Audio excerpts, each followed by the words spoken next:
There are some different birches here. There's birches just behind you from the Himalayas in China. This is a river birch from America. There's Szechuanica in here from Sichuan in China.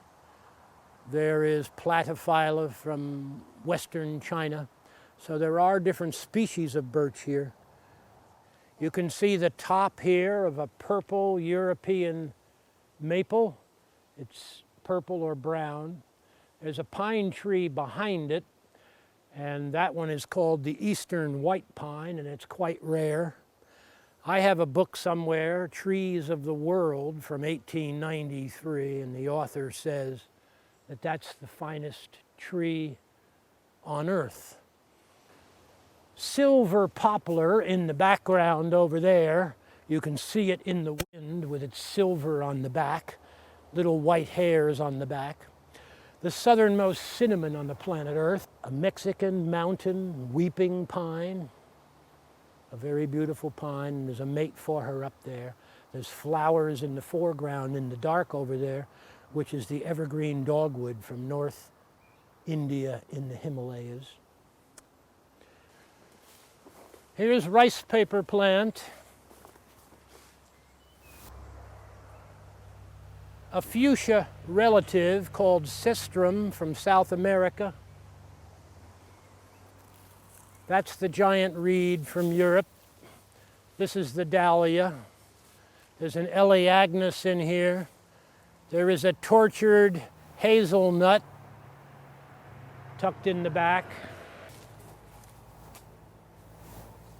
A Mexican arbutus, or Mexican strawberry, the state flower of New Zealand, the cow-eye, or sophora. An evergreen coastal oak from Japan. A purple smoke bush from Europe. I'm holding a piece of cinnamon.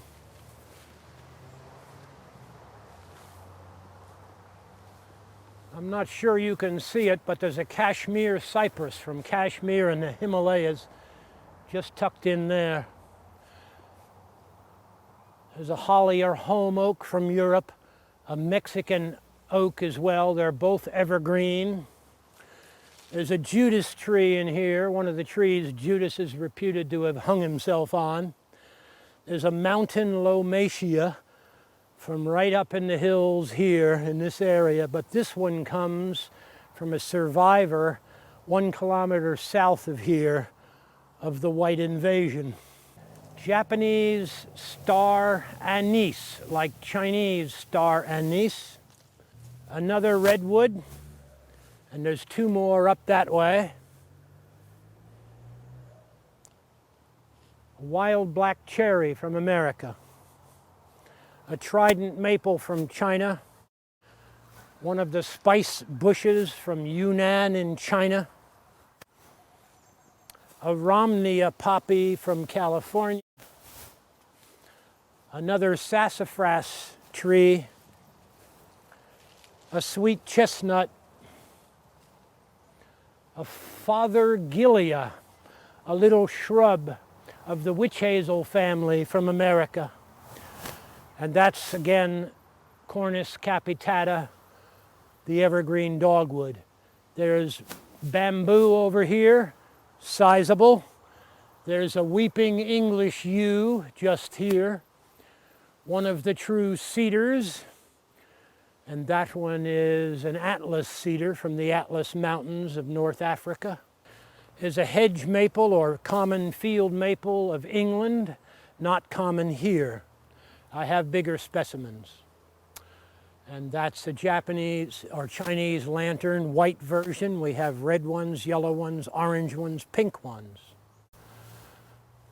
A white fruited Caudicarpa from Japan, a hazelnut, a golden elderberry, very pretty with yellow hair. This birch is costata, I think, from western China in the Himalayas. And it's one of the ones that will peel a tan bark and be very beautiful in time. This is a California redwood from the west coast of America. I want you to know that its mother is still alive. She lives south of Druin on the old Curry estate. I visited the mother of this tree at that home site 32 years ago, and I could not get my arms halfway around the mother tree. And what's important about that was two or three things. One is I asked for a piece. There's an old curmudgeon who lives there. I took a piece the size of my small finger, and this is the result.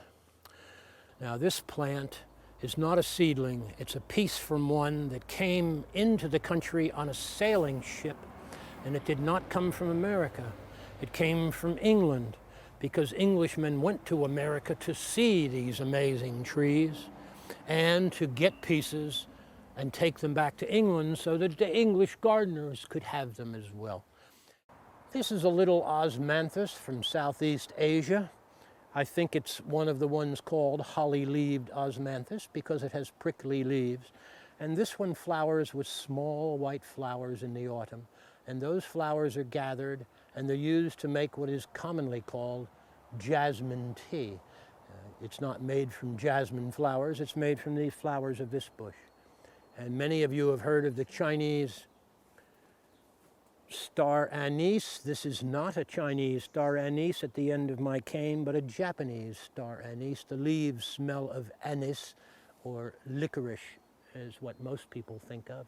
Here is a Queensland macadamia, and there is a Chinese quince, and with fruit, but it's young fruit, just up there at the end of my cane.